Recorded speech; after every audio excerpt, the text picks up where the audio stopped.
Magandang gabi mga kaloto and welcome to LRT PH channel para alamin ang mga loto result ngayong araw ng Sabado, November 30, 2024 para sa 9 p.m. draw ng mga PCSO games na 2D Lotto, 3D Lotto, 6D Lotto, Lotto 642, and Grand Lotto 655.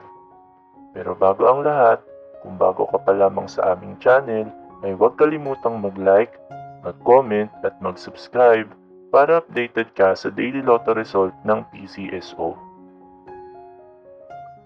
Para sa Grand Lotto 655, we have no winner para sa jackpot prize na 29,700,000 pesos.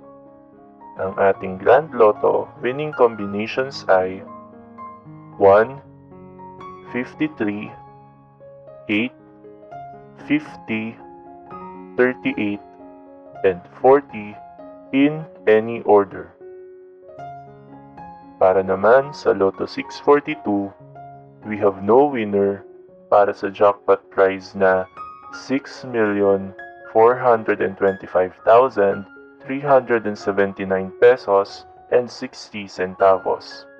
Ang ating Lotto 642 winning combinations ay 33, 3, 35, 24, 39, and 1 in any order.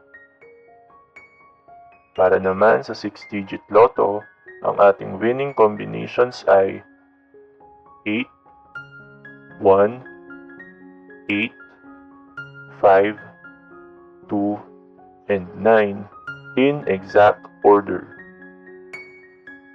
Para naman sa 3-digit Lotto for 9 p.m. draw, ang ating winning combinations ay 4, 8, and 6 in exact order.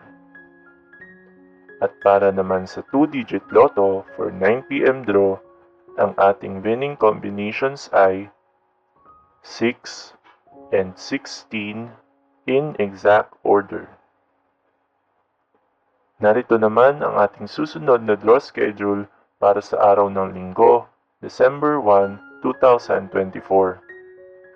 2D Lotto at 3D Lotto para sa 2 p.m. and 5 p.m. draw at 2D Lotto, 3D Lotto, Super Lotto 649 and Ultra Lotto 658 naman para sa 9 p.m. draw na mayroong estimated jackpot prize na 25 million pesos para sa Super Lotto 649 at 173 million para naman sa Ultra Lotto 658. Congratulations to all the winners at marami pong salamat sa inyong panonood at patuloy na pagsuporta.